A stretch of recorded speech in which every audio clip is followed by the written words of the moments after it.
get the honor and privilege of bringing up my next guest.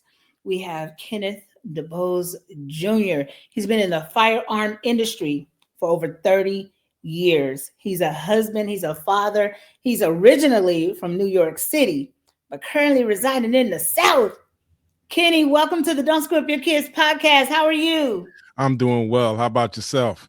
Oh Oh, man, absolutely amazing. I I'm gotta on. improve this picture. This picture is horrible. I gotta improve this. Hold on a minute. Oh my goodness. Hold on. I can't be looking like this on live TV, live YouTube. All right, hold on a second. Let's see. All right. I don't know. Looked great backstage, but let's see. We got to change this up a little bit. Anyway, I'm doing good. I'll fix this while we talking. I don't want to Yeah. waste time. We got a Well, lot to talk about. okay. Well, while you are getting your lighting right, go ahead and share share with the people a little bit about who you are and what you do. Like you said, my name is Kenny DuBose, and I live here in Chesapeake, Virginia. And we do a lot. We work with a lot of individuals and families and helping them to gain a little bit empowerment. Our name of our company is called DJR Empowerment Group, and we work primarily with adults, but we do work with kids as well. If their parents want to help get them trained in different ways to protect themselves, sometimes with guns, sometimes without guns, but it's really based around the education, because there's so much negative and or ignorance about the subject. We want to be able to teach more people how to protect themselves and the real deal and how to be a responsible gun owner and primary protector of your family. Oh, I love that so much. Because I'm from South Central Los Angeles. Hmm. And when we've had guns involved, the only experience we've had with guns have been like drive-bys. Yeah, And it's horrible. most people I know didn't own guns like Mhm. legally. And it Right. wasn't until I moved to the South, when I moved to Memphis, Tennessee, that's when I got my gun license. Hmm. And I carry now, have 100% accuracy on my Well, shots. Don't play with me. congratulations. Congratulations. You probably show me a thing or two. I had a really good instructor in Memphis. So I'm licensed here in Mhm. Nevada as well. And Okay. Nevada's an open carry state. But California, even if I drive to California right now, we don't have the same rules. Right. Um, and I know that firearms are a very touchy conversation for a lot of people because we've had them abused. Yeah. Yeah. Um, Absolutely. we've had people that have taken those guns and turned them on innocent people. And I don't condone that at all. Right. But people who are responsible and law-abiding citizens, I think we should carry. Yeah. But before we dig into that, what other forms of defending your family do you offer or recommend or teach? Well, we teach tactics with different things like stun guns, or one of the things that are very prevalent with a lot of the ladies are the tactical pens, knowing how to use them, I've never knowing heard how. of a tactical pin. Never heard of a tactical pen? Well, most of them are the well-made ones are made out of aircraft aluminum, and basically it's a pen, but it's also it can be a glass breaker, but it also can be a bone breaker, basically. But it's a pen that you can have, and it can go anywhere. Um, it's not shackled by the laws on, oh, you can't bring this here, that, like you can't take knives certain places, guns certain places, but you don't want to, you want to always have some way to defend yourself no matter where you are. So these pens are designed to be able to let you protect yourself, and they're primarily used to um, kind of attack the joints. You know what I mean? The bony areas, and it. I tell the ladies, I'm like, yo, he's gonna feel, or he or she is gonna feel like they're being stabbed, but they're not. But it's a way to defend yourself and give yourself an opportunity to get away, because at the end of the day, no matter what kind of weapon it is, your primary job is to go home at the end of the day. Yeah. You know what I mean? You have to protect yourself to the best of your ability, but you have to go home at the end of the day. And if I tell you, try not to leave any holes in anybody else. And definitely don't go home with the same amount of holes that you left with. Yeah. Sometimes, especially in the world we live in, some people just want to see the world burn. Yeah. And we don't get the opportunity to choose when bad things happen. So we just have to be prepared. And that's why we're next week dropping our podcast, Prepared and Proven, to help people do that kind of on a national basis. We make a big impact here in Virginia, Chesapeake, 7 cities area, but we want to take that that impact, on a wider scale. Oh, that's amazing. So you said again, Prepared and Proven Yeah, podcast. Yep. Where will it be? It's going to be on all your podcast stations. Going to be video podcasts on YouTube. All of the handles are at Prepared and Proven. Instagram, YouTube, Facebook. X is the only one that limited us to numbers, so letters. So it's Prepared, Proven, no and in the middle. So, okay. But everywhere else is Prepared and Proven. Yep. Okay. And we're dropping our first 4 videos was Monday, the 26th. Nice. So glad that this was perfect timing. Yep. Perfect timing. Because there are so many of us that we do want to just keep our kids safe. We want to keep our family safe. Mm-hmm. And I know men have that innate need much more than women do. Like it's not on the forefront of our brain about safety as much as it is more nurturing. But well, I'm finding that a lot of my ladies only classes are filling up. I mean, they're full. Like we just had a class Friday, and it was just I had too many people. Somehow we had a couple of extra people sneak in there. I was like, okay, cool. So, but the ladies are very, very, very realizing that sometimes, it's their husbands or boyfriends or significant others or whoever aren't going to be around all the time. Mm-hmm. And it may fall to them to be the primary protector. So, but yes, you're right. And inherently men are, we're designed to be protectors, right? And when we take on a family, that's our job, prophet, priest, protector, and we all need help, right? We just need to be there. But women are bred as the maternal, right? In which case, and just speaking about that, we find that men have a hard time defending themselves against women. And then we find women have hard time defending themselves against children, i.e. that grown man that's 15 years old think he's a man. The women see them as a child first in most cases, which we have to work on that mindset because a threat's a threat. Yeah.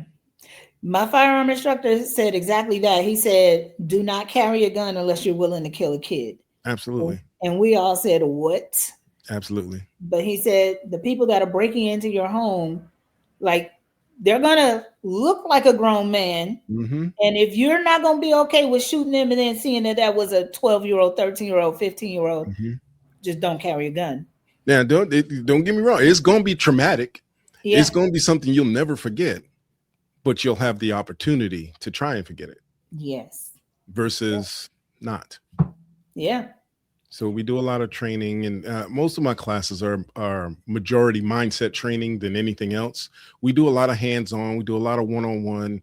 But when people come from our concealed carry class, the majority is just mindset. Because if your mindset isn't right, carrying a gun, you might as well just leave it home if your mindset isn't there. What are some of those mindsets that you need to teach? Well, like we just said, being able to know that your primary job is to go home at the end of the day.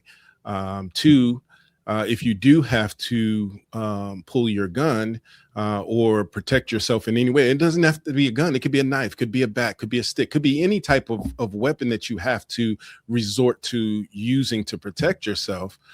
Just because you have it doesn't mean you have to use it at that point, because the person that's attacking you or the potential threat could possibly just retreat. Right. And we get people come in. Well, if I pull it, I'm gonna use it. Well, you might not have to. So let's dispel that, because people think, oh, if I pull the gun, I'm absolutely going to have to use it. Well, your gun starts speaking even if you're not when you pull it, right? Your gun should be delivering a message, and that message might be received.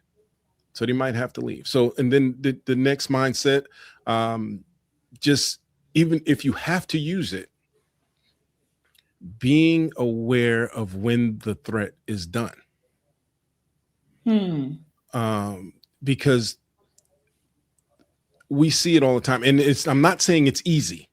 I'm not saying it's easy, especially as someone that has been in several situations where it's not as easy in the moment to all of a sudden all stop.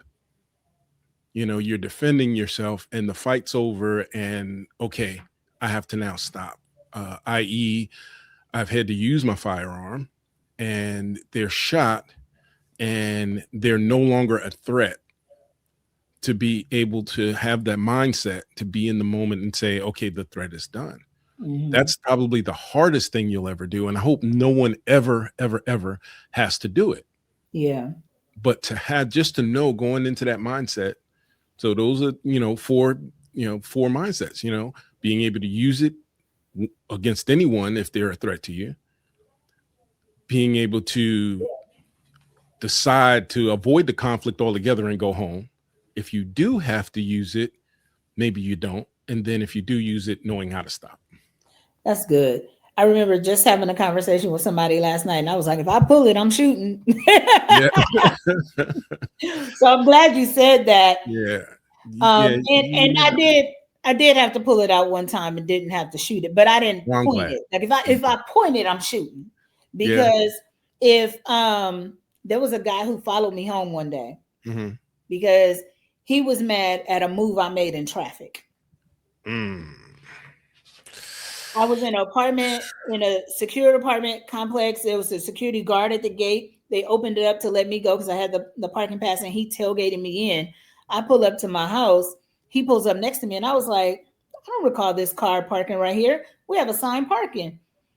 So he starts yelling at me to roll down my window. I immediately lock my doors because I was in a Nissan Altima. As soon as you turn the car off, all four doors unlock. So I locked my doors, and I start videotaping him. Well, he's yelling at me. He goes to the back, takes a picture of my plate or whatever, comes back around, and I turn my head away from him, and he starts banging on my window. And that's when I grabbed Jamal. 9mm, 17 rounds, one in the chamber, off safety. Jamal to the rescue. Jamal.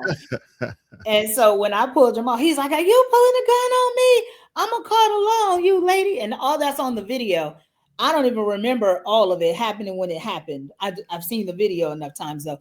And then he reaches behind himself and pulls out his phone. And I was like, he could have lost his life right there. Yeah. Just pulling out that phone. You should have got you behind in your car and drove off at that time.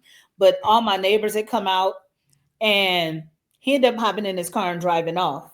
But me pulling the gun definitely did make him back off, because if he had broken my window, I would have shot him. Because you've already trespassed onto my property. You're not even supposed to be here. You done blew past security and followed me to my house. And now if you break my car window, that's when you have to lose your life. And it's unfortunate because you want to do it because I passed somebody in the crosswalk. Well, technically, and of course I'm not a lawyer, and laws, differ from state to state. But you might have been able to reasonably articulate to your attorney that you did feel like your life was in danger. It was a life and death situation. And that again is also something that you may not realize at the moment. And like you said, if you raise it and point it, you're going to shoot it, because you've already bypassed a lot of the other warning signs by that point. Yeah. So, between that and home invasions are a huge thing too. So we work with a lot of people to work with coming up with a emergency home plan. That's so good. Most people don't think that, what I found is that most people that own guns think, okay, if somebody comes in my house, I'm just going to shoot them.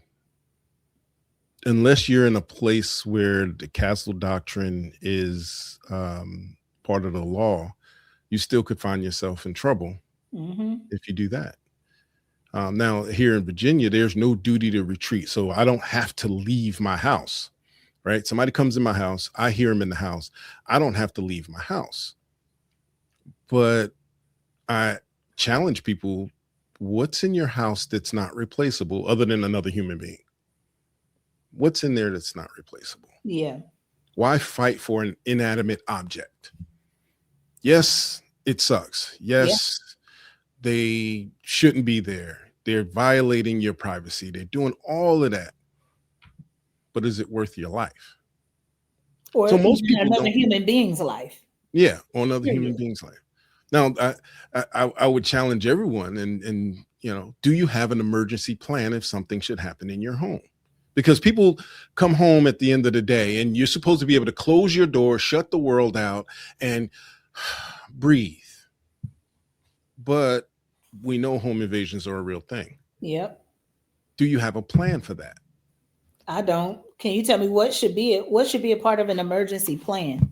Well, part of an emergency plan should be one, if there's more than just you in the house, everyone needs to gather in a safe area.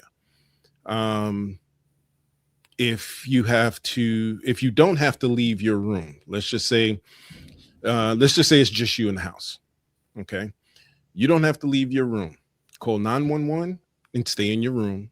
Have your gun ready. If they come through the door, identify the threat and proceed from there. If there is someone else there, then you need to have an actual plan, not just an idea, an actual plan to go, okay, I know this person's in that room. I need to get to that room. They need to know the plan as well. Mm. Because if they come running out, I tell people with young kids, I'm like, if your kids are old enough to understand what a fire drill is, then they understand what a home emergency plan is. Wow. Right. And you can Yep. train them that if I'm coming to get you, you stay there. You don't come, because most kids are going to go, mommy, and run for mommy. I tell dad, so I said, Dad, the kids are not looking for you. They're looking for mommy. Yeah. They're I love not that. looking for you. But if you have kids running around and you got bad guys and you got the mom going one direction, the kids going the other, that's not a plan. Guys come in, oh, I've got a plan. Well, does your wife know the plan? Not only does she know the plan, are you guys running drills? Are you guys, somebody just broke in the house, what do we do? And run the drill. We ran drills in school, fire drills, so Yeah. we know where to go. Go out to school, go down the steps, go out to school, go across the street. Yep. Well, my wife and I, we have our current drill is if somebody's in the house, we're going out the window. We have 3 windows in our room. There's no need to go engage. That's And it. you could find yourself, if you engaged, and just listen to you, because I know a lot of people are groaning right now. They're like, if you're in my house, I'm gonna come in to get you. You'll just realize that in some states, and again, not a lawyer, but in some states, if you leave the safety of your room to go engage with someone else and you shoot them or you hurt them, you could be brought up on charges Yeah. in your own house. Yeah. So we train people to, hey, you know what? Let's shift that mindset. Let's shift from protecting the house to protecting our lives, if possible, removing ourselves. That's huge. And it would seem like I never heard of an emergency plan for the house till you just said that. But as my mind starts running through that, I'm like, there needs to be neighbors that are part of your emergency plan as well. For sure. You For gotta sure. you gotta know where the safe place is for you to run once you go out the window Yeah. or you run Yeah. out the door, because you may not have time to grab your phone and you're running out. You gotta have neighbors that are going to be willing to open the door when you come knocking at 2 or 3 o'clock in the morning. Well, now see, that's part of the plan. You make that part of the plan. Grab your phone, grab your gun, get out the house. Because you have to call 911 at some point. Yeah. So, I'm grabbing my gun. She's grabbing her phone, dialing 911, grabbing her gun.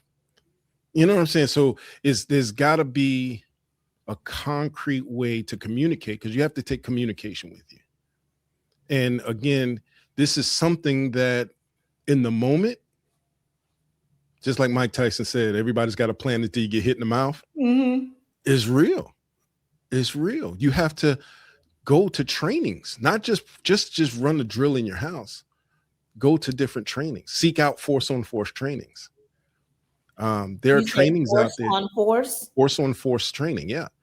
There's a company, and it's probably a little further far for you to travel, but there's a company. A friend of mine, Shelvin, a student of mine also, we drove 17 and a half hours to Muncie, Indiana to go to MTAC training.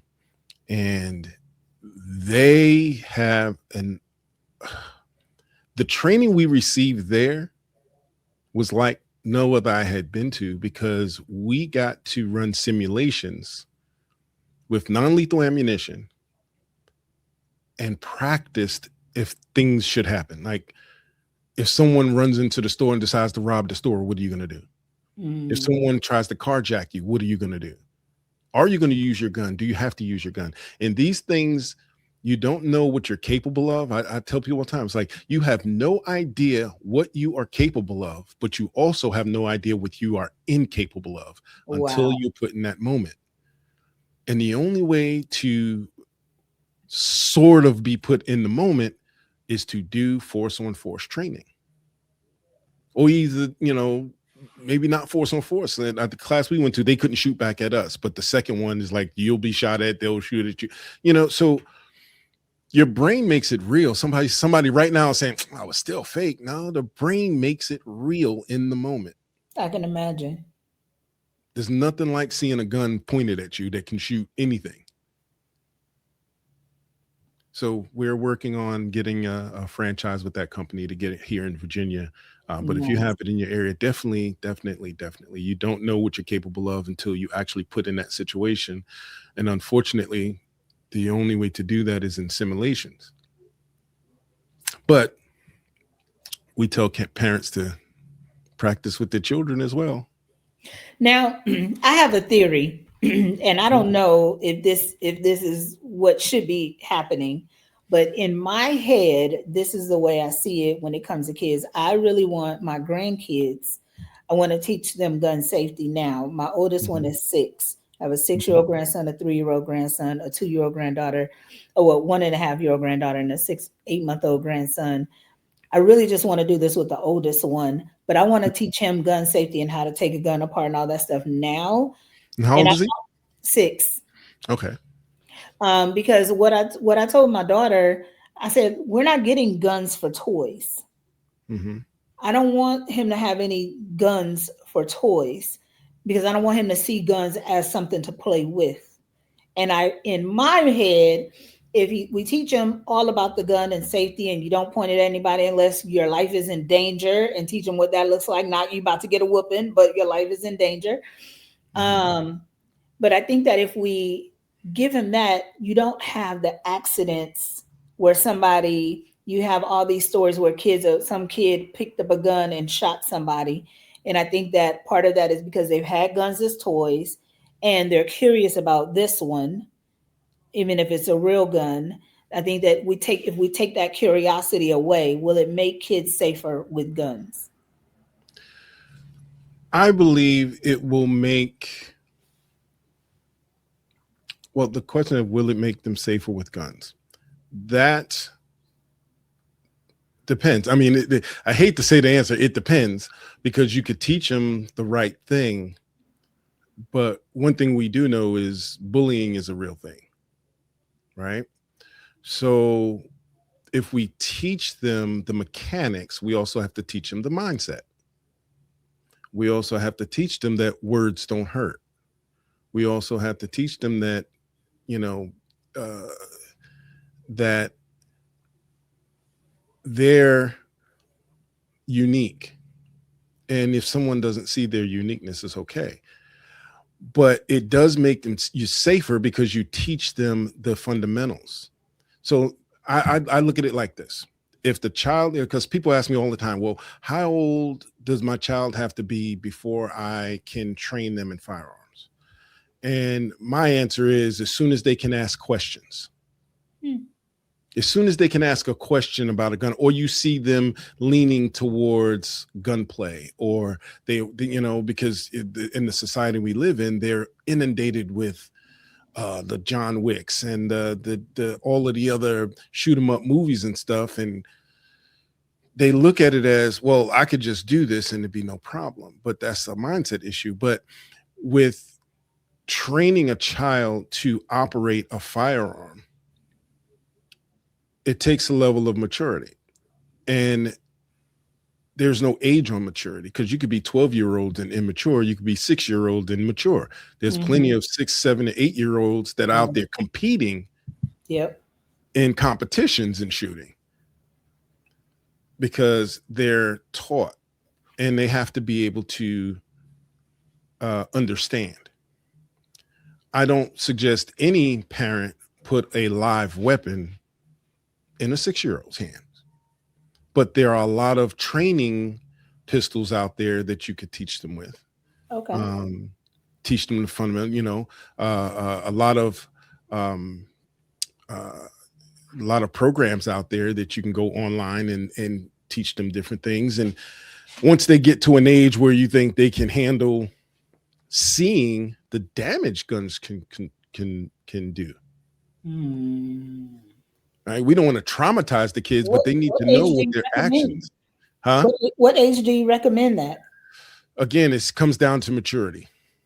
It comes down to, I mean, I honestly, I'm not going to show a 6-year-old a murder scene. Yeah. But once we get into the conversation of the damage that it can do, and that it can really kill someone, and that person's not coming back. It's not like you see in the movies where they're in the next episode, or and they're just in the hospital and they get better and everything. Yeah. So once you go down that road, then you can start introducing mild things and so on and so forth. But that's a judgment call on the parent's part. That's not my job. Yeah, my job is to teach. But when you said for sure, you said I wouldn't put a live gun in a 6-year-old's hand. At what age do you stop saying I would not? Where do you draw the line? Well, once we mean as far as because I know there's still variables on the maturity and stuff like that. But what line would you say? A 7-year-old is a maybe, an 8-year-old is a maybe, or where does it depends on how fast they're grasping the fundamentals. Okay, do they know how to hold it? Do they know what this, what the functions are? Once we reach to the point where they now are, in order for them to learn more, they have to actually use a real weapon to know the functions, to know the slide lock, slide release, magazine release, all of that. I just bought a couple of new training pistols from a company that they actually can pull the trigger and see where their shots hit by laser. The only moving part on it is the trigger. So you might start there after you go with a fully inanimate, then go to maybe something like that, and then move up to something. And it just depends on how fast they're getting it. And then taking them out to the range and teaching them the safety, only point, teaching them the 4 rules, treat every gun as if it's loaded, never point at anything you're not willing to destroy, keep your finger off the trigger and always know your target. All of these things, they have to be able to grasp before a live weapon is ever put into their hands. I love that. They have to know the rules. If they can't know the rules or follow the rules, because, then we may never reach that point. We never, I wasn't afforded the opportunity to learn firearms as a kid, even though there were firearms in the house. I can't fault my dad. My dad's a great dad. He was a police officer and a correction officer. And I asked him about his gun one day. I think I was 8 or 9. And I asked him about his gun. And he said, the only thing you need to know about my gun is don't touch it. That was my training. How did you get into gun training? When I moved to Virginia from New York, Because in New York at the It's time, like California. you could not own a gun. I mean, even California is better than it was when I grew up in New York. In New York at the time, the only way you could own a gun is if you were a business owner that needed to transfer money, to carry large sums of money, be an entertainer, where your life could be in danger, or be a police officer or someone in law enforcement. That's pretty much it. If you weren't one of those things, you owning a gun wasn't even a possibility. So I was working security in New York, and unarmed security in factories and different things. And when I, long story short, we moved to Virginia, and I said, I can get an armed security job there. Yeah, I can own my first gun. And I've always been fascinated with all types of weapons. I took archery, I took taekwondo and learned some weapons and different things, but I've always wanted a gun. So when I moved to Virginia, before I moved, about 2 weeks earlier, I came down and I did my certification to become a armed security officer. Not the best training in the world. I can People, imagine. if you see an armed security officer out there, just realize they may not have a lot of training. Yeah, but I had an opportunity to buy my first gun, with 2 days after I moved here, because I had already had my certifications. I already had 2 jobs lined up. I needed to work, and the only way to work is to have my gun. So I purchased a firearm, and that started my trek down. That was 1995. Yeah, 1995. And I've learned a lot. I've made a lot of mistakes. I'm gonna let you know right now. Everyone, get as much training as you can, but realize that instructor will have to have had to make mistakes in his past. If you get an instructor that said, I've never made a mistake, I've always done this right, I've been doing it for 30 years, run away, because they'll lie to you about other stuff as well. I'm so glad you said that, because when I was talking to a friend of mine about starting this podcast, he said, like, if you weren't the perfect parent, why would people want to learn from you? I was like, they should learn from my mistakes. Absolutely. Because I'm willing to share them. I'm willing to tell. I said, would you rather learn from somebody who never made the mistake? So then when you tell them about the mistakes you made, they don't have any understanding of it. They're like, you shouldn't have made that mistake. Shame on you. Like, that's not what I would want. I would want somebody who has been exactly where I am and can tell me how to get out of that. Tell me how to rebuild, So I'm so glad that you said that, because I think that's important. Oh, I've made some mistakes. Oh my gosh. Man, but 30 years. Well, I tell my students, and like I said, it's mindset, and it's also experience. A lot of my class, and I tell them some of the mistakes I've made. I'm not afraid of it. It's how it shaped me.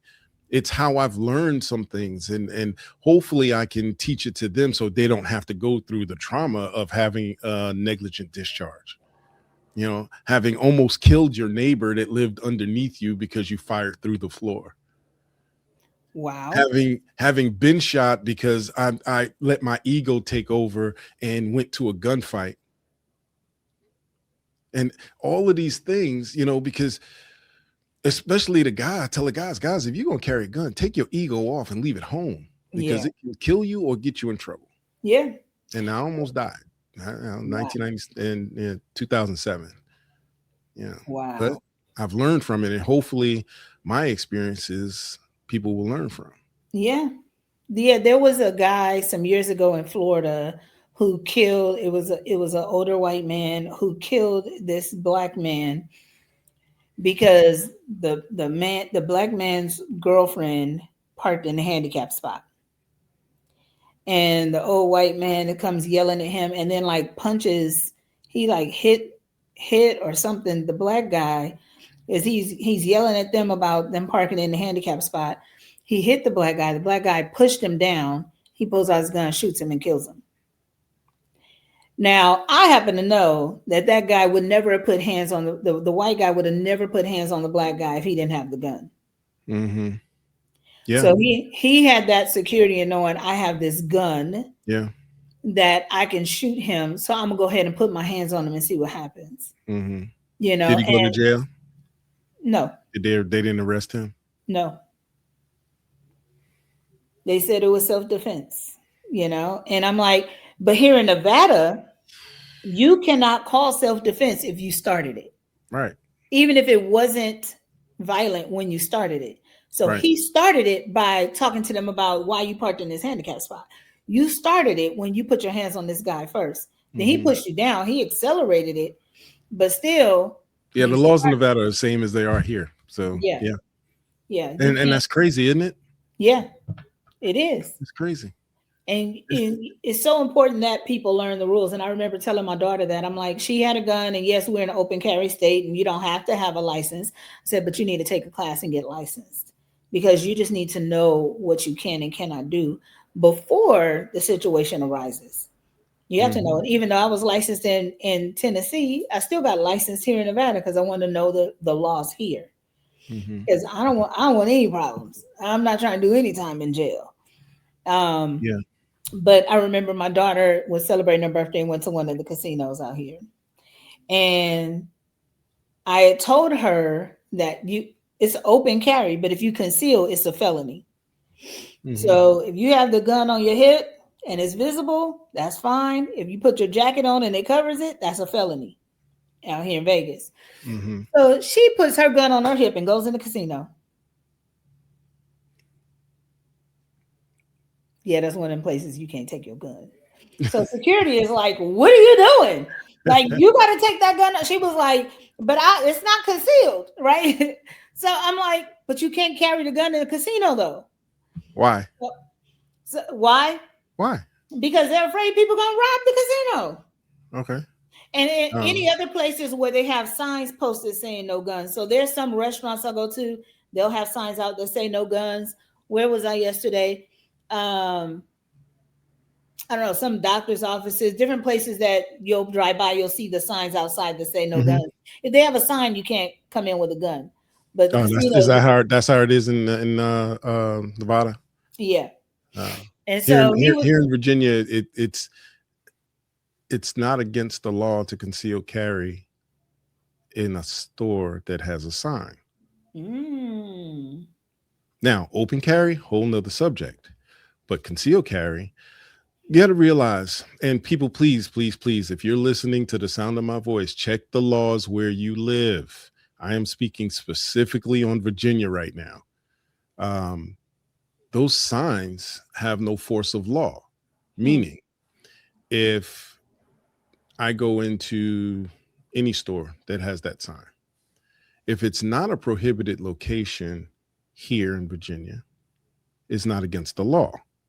However, if someone notices and I'm asked to leave, now I must leave because now I'm trespassing if I don't leave. okay. And they have a special stipulation that they add: if you trespassing with a firearm and you've been asked to leave, you are going to jail.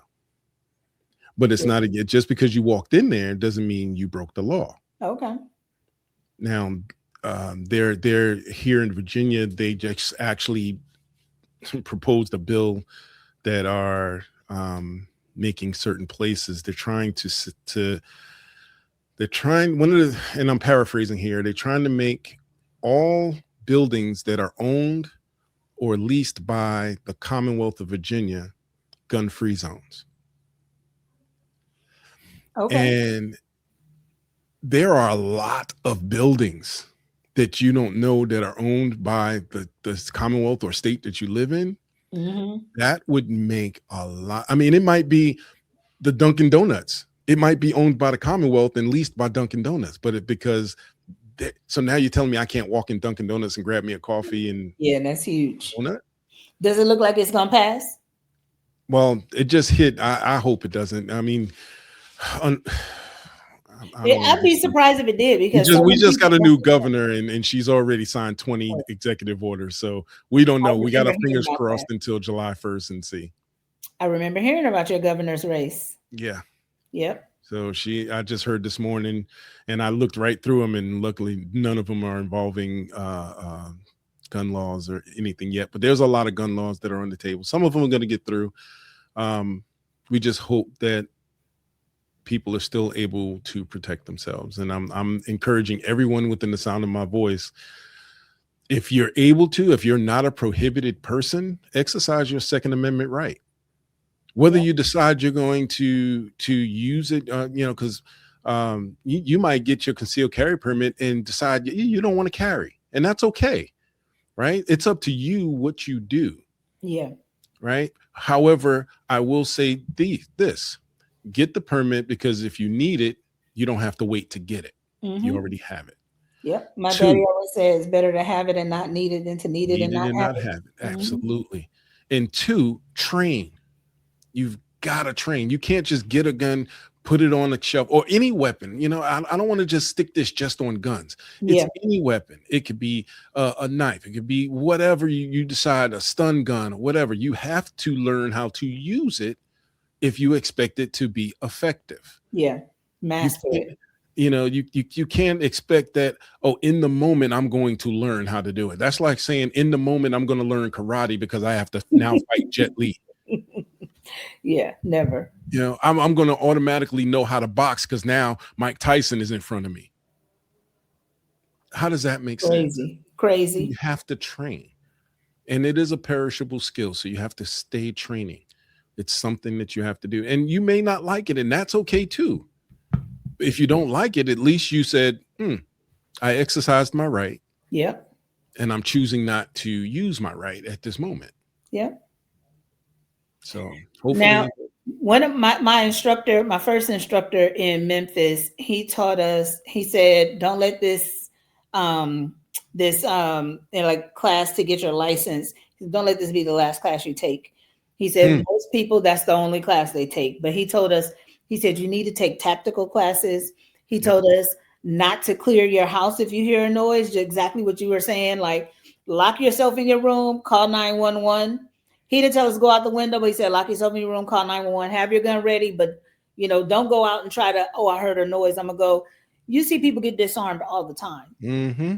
And most of those people who are bad guys coming in your house, they know how to disarm you better than you know how to stay armed.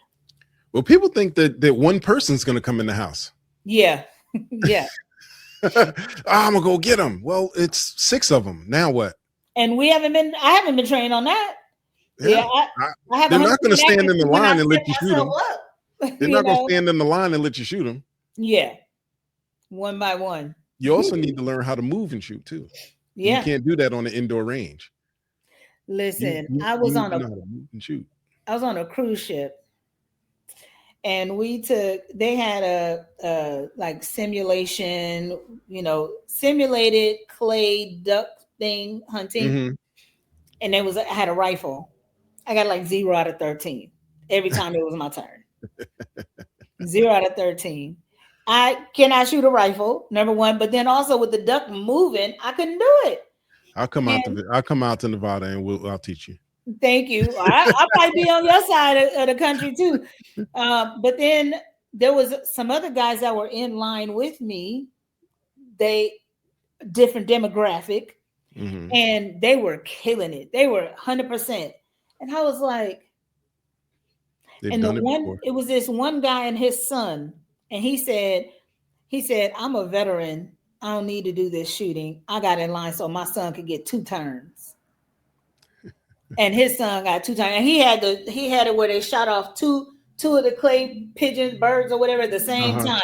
And he was like, pow, pow, like he was hitting them. And I was like, I need more training. I'll admit, shooting clays is probably one of the least bit of training I've done, shooting clays. But I do need to shoot more. Yeah. You need to shoot more. One of the things that I learned in 2020 was with Kyle Rittenhouse, I think was his name, the guy that went down to the protests when they were protesting because of George Floyd. He was like 18 or 17 or something like that. And you see him running, Huh?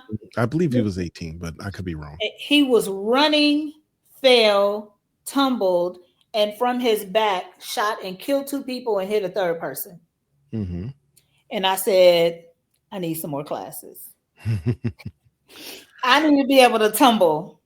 And I don't hope to ever have to do it, but I need to know how to tumble and still shoot. Like, Well, I got humbled 2 years ago. I mean, when I went to that class I told you about in Indiana, I got humbled bad. My feelings were hurt because they gave us a scenario and they said, I can't remember the beginning of that scenario, but I remember saying, him saying you may or may not have to use your gun. They kind of set it up as you're going to go in this place. You're going to do this. You may or may not have to use your gun. So they never tell you what's going to happen, but something's going to happen. Well, in this particular case, a guy comes around the corner with a knife running at me like Jason. And I'm like, oh, crap. And I pulled my gun. I got off the X and I started moving and I fired at him 4 times. I missed him all 4 times. All 4 times. I'm like, no way. He's like, you missed me. And my feelings were hurt. I'm like, there's no way I aimed at you. I pulled the trigger. wow. He's like, so once that adrenaline's pumping and you start, there's no guarantees. And now I think about, where did those 4 bullets go? Because they went somewhere. Did they hit somebody? I mean, in this particular case, they wouldn't, but would it have hit somebody? Would I have hurt somebody that wasn't even involved in the situation? So all those things play a role. And yeah, you say, I got to practice more. Man, I realized after that moment, I slowed down, my breathing changed, I focused more because I didn't want that to happen again. Yeah. So that's huge. There was somebody here, I want to say this Christmas that just passed out here in Vegas. There was a guy who had gotten a gun for Christmas, went in his backyard and decided to do practice. And the bullet went straight through his backyard, through somebody else's yard, and killed a lady on Christmas Day. And like, I can't even imagine. It's heartbreaking. I can't even imagine. Yeah, and there was, right at the beginning of, maybe like a couple of months ago, towards the beginning of this school year, there was a 10-year-old kid who got killed because he was in the back seat. His stepdad was driving, and there was another guy, 20 years old or something like that, in the other car, and the two of them are fighting for position to get on the freeway. Well, the 20-year-old shoots one shot into the other car, hits the 10-year-old kid in the back seat, in the head. He dies. He was like, I was just trying to scare him. I didn't know the kid was in the back seat. I shot the gun to try to scare him. And this is why people need classes before they carry guns, because you don't shoot your gun to scare somebody. Right. You shouldn't even be pulling it out because of traffic, because y'all trying to, whoever can get first in traffic. This kid is dead and you in prison probably for the rest of your life. Here in Virginia, one of the biggest things to me is the fact that they give people concealed carry permits. Everyone, okay, let me preface it with this because I know I'm about to get canceled if I don't. Everyone deserves the right to exercise their Second Amendment right. That does not mean that you shouldn't know how to exercise your Second Amendment right. Yeah. What I mean by that is I don't particularly agree with giving someone a permit to conceal carry a firearm. Not that they can't own it, not saying that, but to walk around conceal carrying a gun without ever having fired said gun. Because here in Virginia, they don't require people to shoot in order to get the permit. That's interesting. I don't understand why you would sign your name on a certificate, not knowing whether this person is a possible asset or detriment. Yep. I reserve the right in my class to give you a certificate or not based on your ability to at least hit a target. I'm not saying you have to be a bullseye. I'm not saying you have to have a perfect shot. I'm not saying it all has to go through one dot on the target. That's not what I'm saying. I'm saying need to see that you can hold it, that you can pull a trigger and relatively hit a target that you are aiming at. Yeah. That whole thing's going to change. Like I said, I had done it for 28 years and still missed the target that was at 15 feet in front of me. So you at least got to start with knowing how to hit the target. Exactly. I see people on the range all the time. They think they know how to shoot and they're just all over the place. And I just keep thinking, where are those bullets going and who is it hurting? Yeah. So I again, everyone deserves the right to exercise their Second Amendment right in owning a firearm and protecting themselves. Everyone, I believe, that is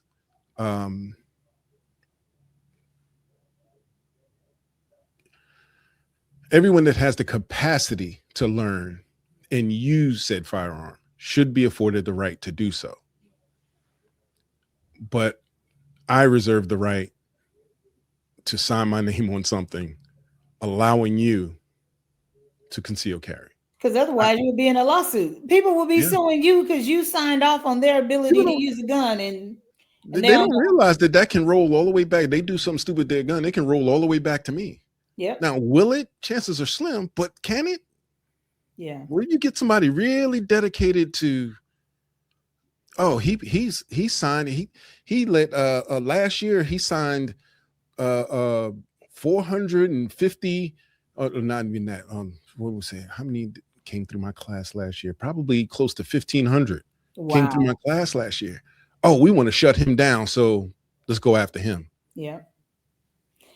Now, I did have a question. My firearm instructor in Memphis said that, like, we were in Tennessee. He said you can carry open or concealed, but he recommended that we carry concealed. And he said, because he said, for example, you want to be in control of whether or not somebody knows that you have a gun. True. Because he said, for example, if you're in 7-Eleven, somebody's robbing the place and you have a gun on your hip, people gonna be like, you got a gun, do something. He's like, I want to be in charge of whether or not I do something. I don't want somebody else yelling out, notifying everybody that I got a gun, because then also you become the target. Well, and that's what I was going to get at. What if they see you before you see them? You represent opposition. Yep. So if they're a bad actor and they come in and they're casing the joint and they want to do something and they see you with your gun, you are the first target before they say anything. Yep. What I will say is, if for some reason you don't have a concealed carry permit and you feel that you have to carry, by all means, open carry. I open carried before I got my concealed carry permit. Right. When I first moved here to Virginia, I couldn't get a concealed carry permit. So I had to carry open even when I wasn't working.